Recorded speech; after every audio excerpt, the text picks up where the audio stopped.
Welcome to Cape Town, South Africa.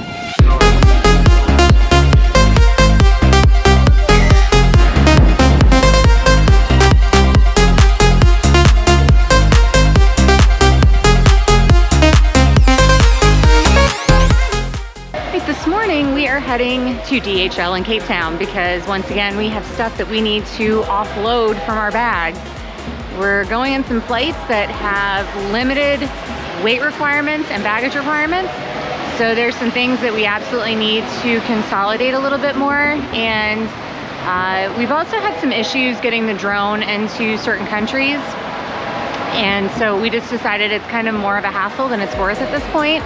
We're gonna be sending that home along with some of other electronics that we just really haven't been using, and definitely don't need to be hauling things around if all it's doing is taking up space in our baggage. So that's what our morning consists of today, and after that, we definitely have some work we need to get done. We've been really, really busy ever since we got to Africa and haven't had a lot of time to get other things accomplished. So today, Darren will be editing, I'm gonna be booking things, and we're just gonna try to get caught up on some stuff that we haven't really had a chance to do in the last couple weeks.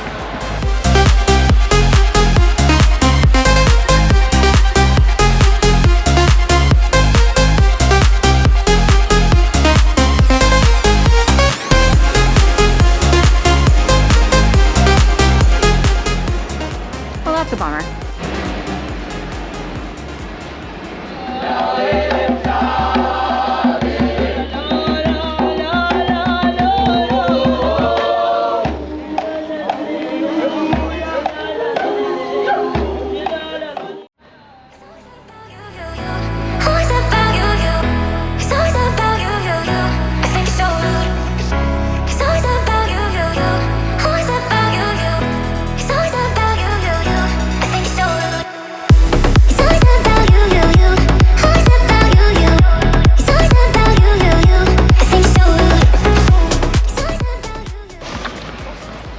The biggest problem shipping internationally is you can't ship any kind of batteries, any lithium batteries, and the drone has a battery, the camera has a battery, and we have a battery pack, a lithium battery pack that we don't need until for another time. We really bought it for Kilimanjaro and another trip, but we're just not doing that this year, and it was a big help in Serengeti, but we just don't need it. It's a lot of weight, and weight's a real issue coming up in the next couple of weeks, and we can't ship it on an aircraft on a depressurized cargo hold because they tend to blow up. So we're gonna have to carry them.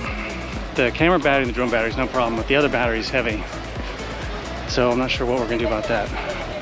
Anyway, I'm walking back to the hotel because it was about 3/4 of a mile and I couldn't find a cab, so I'm walking through Cape Town. It's a nice park, actually.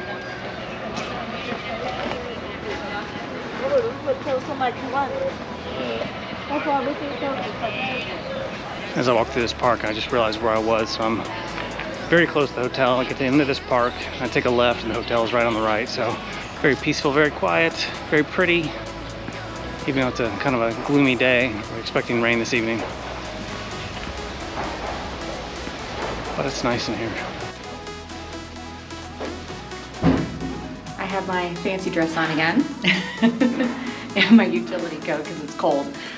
We are staying in tonight. It's cold, it's rainy, and one of the places that we wanted to go for dinner were booked up. So we've got reservations tomorrow night down at the V&A waterfront. But tonight we're actually staying at our hotel. There is a fine dining restaurant. It's called the Bombay Brasserie. Pause. Nope. This is going in. No, it's called the Bombay Brasserie. Of course, it's an Indian restaurant, and it's supposed to be very, very good. So we're gonna go check that out for dinner tonight. And I wanted to get a little dressed up.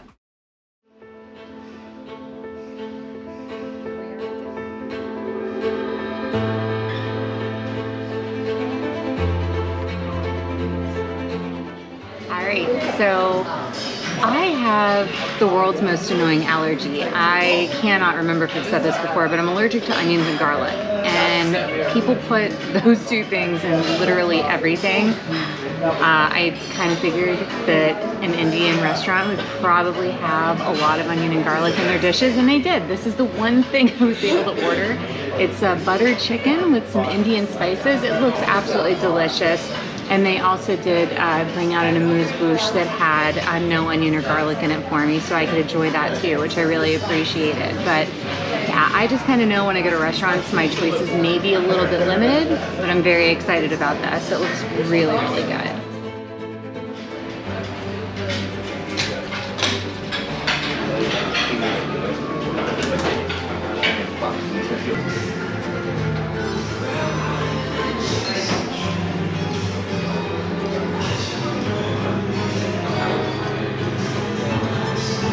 This one is so stylish. It is, and there it goes. At last. Oh, yay! And there's the surprise. Thank you so much.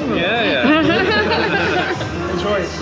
All right, so we had an awesome dinner at Bombay Brasserie, and we decided to come back into the main restaurant of the hotel for dessert because we absolutely love this sundae. It's a brownie surprise sundae, and you can see why, because there's this surprise under the shell of chocolate, and it is delicious. One thing is for certain, if you don't move your spoon fast enough, Miss Nita's gonna eat it all. That's a technique I've learned. So my spoon was moving fast and furious. Yeah, in a Marinelli household, if you snooze trying to go get food, you get nothing. So you just learn very, very early on, be the first to everything, and you'll actually eat.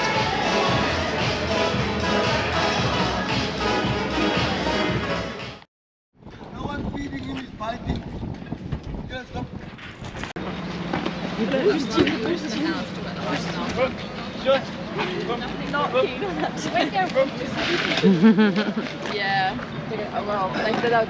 All right. So today we have this tour. We're spending a day going around the Cape, all the way down the west coast, around the Cape of Good Hope, and then back up the east coast around the Cape. Starting with a couple photo stops, we started at this really beautiful, colorful town called Bocop, and we got the history there. So we heard about the history of Bocop. It's where the slaves lived, and when they were still slaves, the houses were all white, and then when they became free, they were allowed to paint the houses any color of their choosing. And so it's a really beautiful, very colorful section of town, and it is something very, very special and pretty to look at, and to understand the history of it makes it even more beautiful. And now we have a quick photo stop at Hout Bay. This is where the Cape fur seals can be found. We were supposed to take a boat ride, but unfortunately the weather is way too rough today, and so we're just checking the seals out that are on the harbor here. They're really spectacular. A couple of them kind of came charging towards us, so we had to back up a couple times, but they are really, really cool animals. This particular harbor has several big seals just hanging out, and here's another one right behind us, just chilling.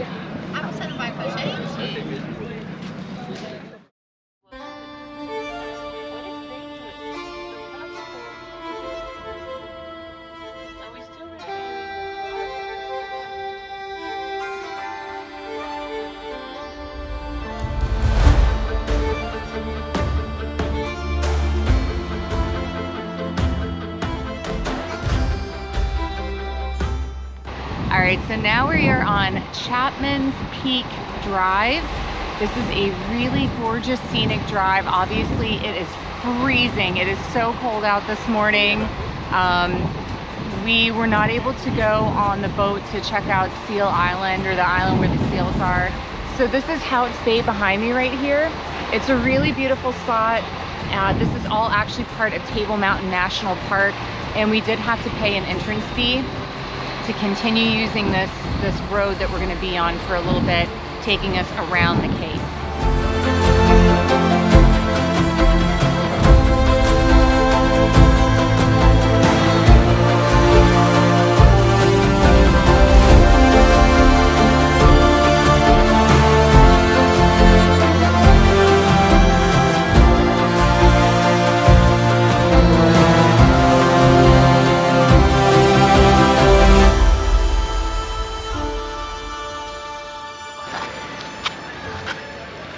right, so we crossed over Chapman Peak Drive, and as we came to the other side, we were greeted with this absolutely beautiful white sand beach. Absolutely gorgeous. The sun was actually poking out a little bit, and we entered into this extremely cute town. It's called Nordic, and it's known for horseback riding. So they do, I guess, horse racing. You can also do horseback riding here, and it is a very cute, very Dutch-inspired little town. We're doing a quick stop here. There's a great little bakery to go into and also a coffee shop, and so we're just gonna grab a little something warm because I'm literally frozen right now, and enjoy this little town for a little bit.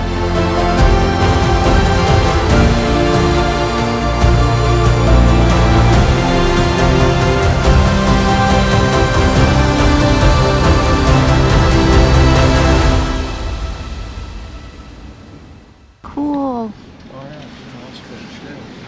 Oh, good lord. This is the line to take photos with the Cape of Good Hope sign.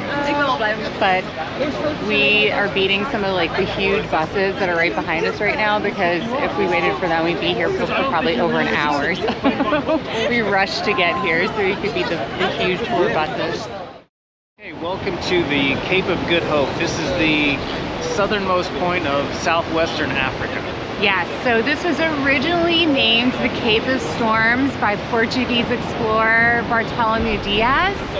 And the King of Portugal at the time said, you can't name it that because it will deter future explorers from continuing to want to come down this route to be able to trade between Portugal and India. They were looking for a trade route from Europe to India and decided that they needed to come around this point to get out to the Indian Ocean.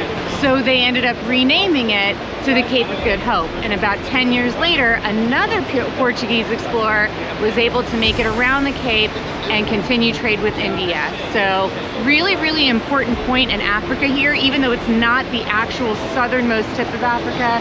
The history here and what it did for trade between Europe and Asia was absolutely huge. Yes, and today is more like the Cape of Storms. It's very stormy here. Yeah. And the reason that it was originally named Cape of Storms is because when Diaz was traveling here, he got caught in a horrible storm off the coast, got stuck for days before he was able to move ahead. And so he named it the Cape of Storms. Seemed really appropriate, but again, who wants to travel to the Cape of Storms, right? You know, you'd rather go to the Cape of Good Hope.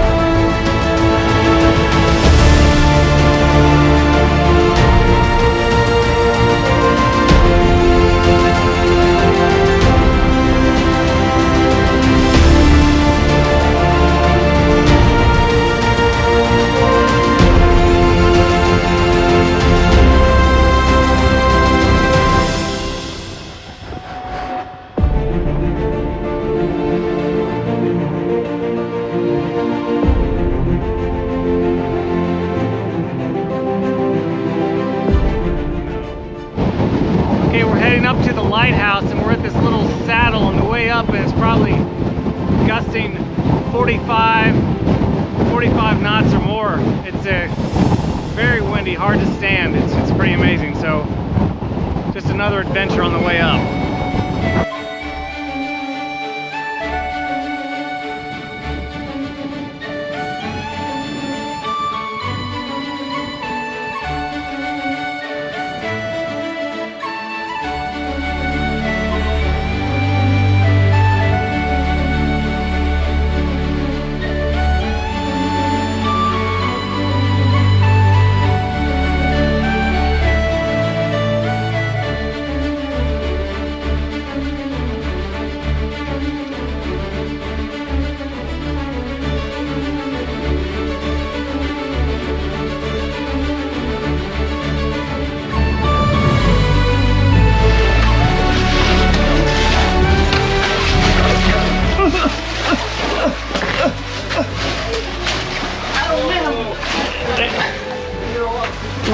Wait.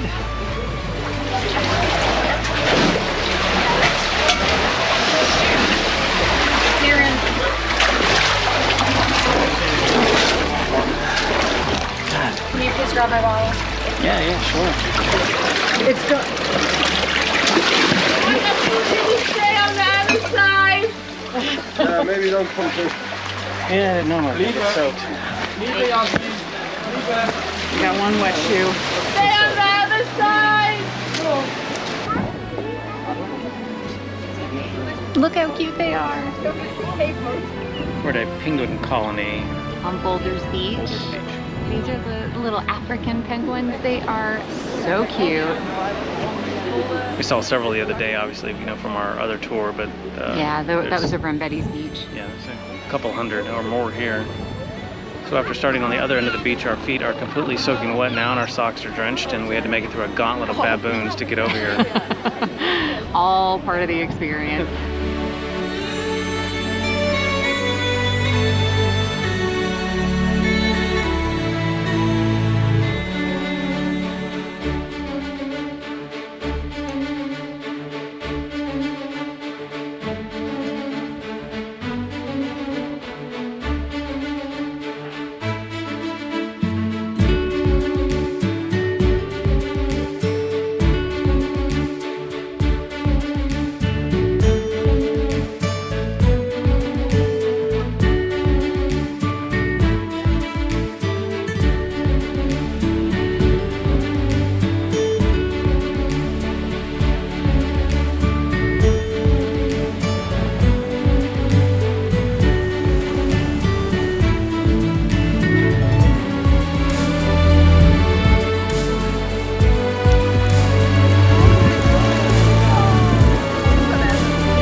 So this is our lunch spot. This is right next to Boulder Beach, and we get to hang out with all the people that we went on the tour with today and have some lunch. It was absolutely delicious. And now we are forging back ahead for the rest of our tour up the Cape Coast.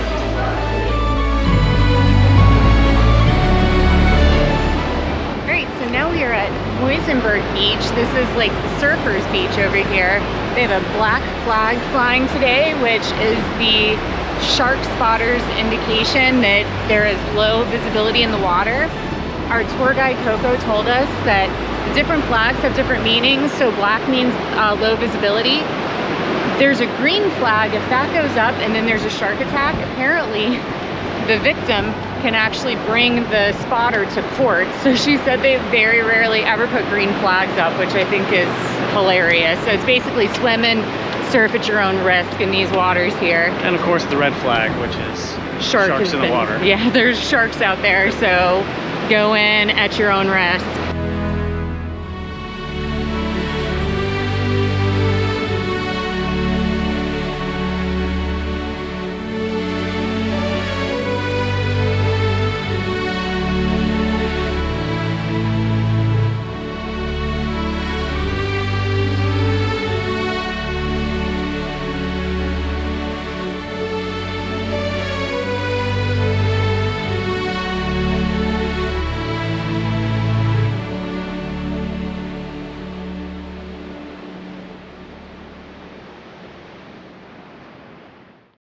It's our last night in Cape Town. We are headed to dinner. We're going down to the V&A waterfront, which is a really popular spot for restaurants, shops, and things like that. We've actually eaten dinner at our hotel pretty much every night that we've been here, and we wanted to venture out. And according to the concierge of the hotel, this is one of the best places to get authentic South African cuisine. Okay, we are at dinner. We're at Karabu. Karibu. It's not bad either. It's Karibu. Yeah. And we just ordered. I got some chicken and a pastry kind of thing, and Nina got ostrich fillets. We also got a couple of starters. Yes, the city is very quiet because it's Sunday night, but the restaurant district down here at the waterfront is packed. Really busy. Like, if you don't have reservations at these restaurants at the waterfront, you probably will not get a table. We actually have 2 more days, but we're leaving city center tomorrow and we're going to wine country in Stellenbosch. So it's still technically considered part of the Cape and just outside of Cape Town, but it's the wine country. It's going to be really spectacular. Very, very different to what we've gotten accustomed to here in city center.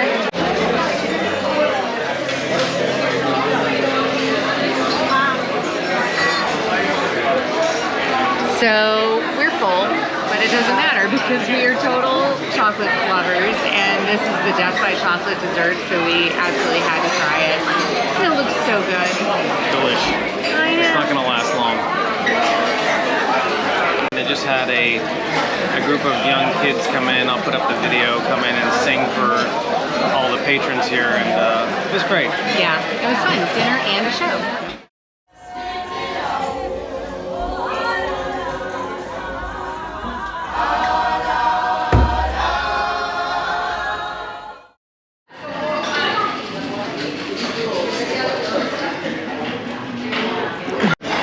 It's our last morning here at the Taj Hotel in Cape Town. We're getting ready to head out to Stellenbosch after breakfast today. We get to check out at about noon, which is nice because we can't get into our hotel room in Stellenbosch until closer to 2 o'clock. But we're having our last very delicious breakfast here before getting a couple things taken care of. And the guy that drove us here from the airport a few days ago is actually coming to pick us up and take us to Stellenbosch, which is so nice of him to drive all the distance for us. So, Darren, Exciting video right there. how do you feel about the table? I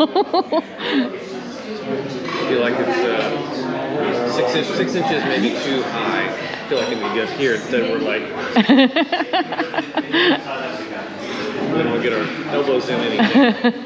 Kind of like little people.